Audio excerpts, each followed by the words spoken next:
Magandang umaga, nauwi po sa shootout ang regular na pagruronda ng mga pulis sa Pasig City.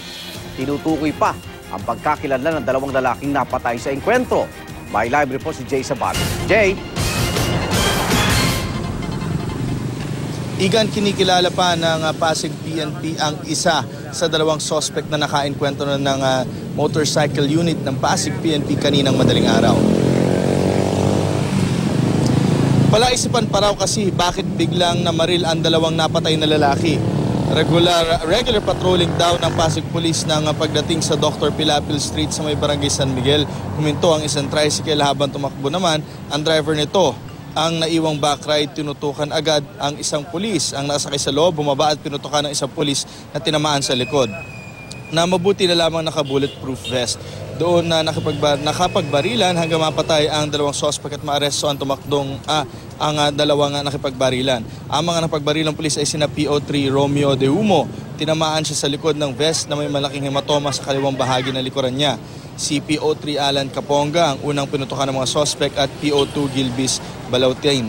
Sa gitna ng investigasyon, dumating ang mga kaanak ng isa sa mga napatay na lalaki. Gusto sana nilang kuhanin agad ang bangkay para iuwi sa Mindanao para ilibing. Ayon na rin sa tradisyon nila bilang Muslim. Samantala, patuloy na investigan ngayon ng mga otoridad ang mga grupo na kabibilangan ng 3 at kung bakit may mga dala silang mga armas. Na-recover sa dalawang suspect ang 9mm na baril. Ang isa sa mga suspect na namatay kinilala bilang si Muhaymin Banggao Pakala. Ang isa naman ay hindi pa natutukoy. Ang tricycle driver naman na suspect ay nasa Pasig Police HQ na.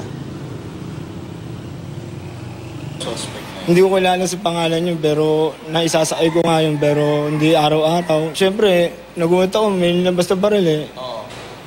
Kaya napaano na ako, napatalon na ako, napaano na ako sa gilid.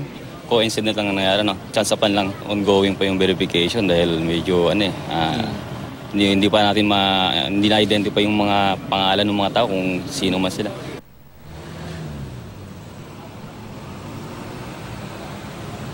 Sa ngayon, Igan, patuloy ang tactical interrogation sa nahuling suspect na tricycle driver. Ito muna ang latest mula dito sa Pasig. Balik sa Igan. Maraming salamat, Jay Sabale.